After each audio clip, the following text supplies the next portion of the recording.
tutorial on a basic wiring schematic diagram of a hybrid photovoltaic electrical generation system.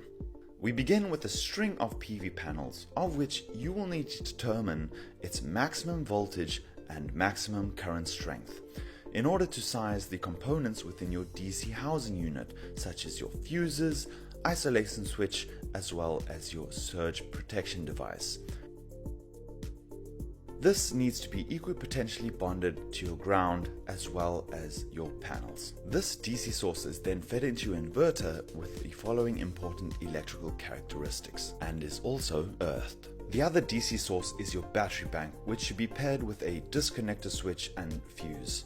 The battery monitoring system should also be connected, as well as your dip switches adjusted accordingly. Now, in a separate AC housing unit, the load of your inverter should be paired with an appropriately sized circuit breaker feeding into a changeover switch. If possible,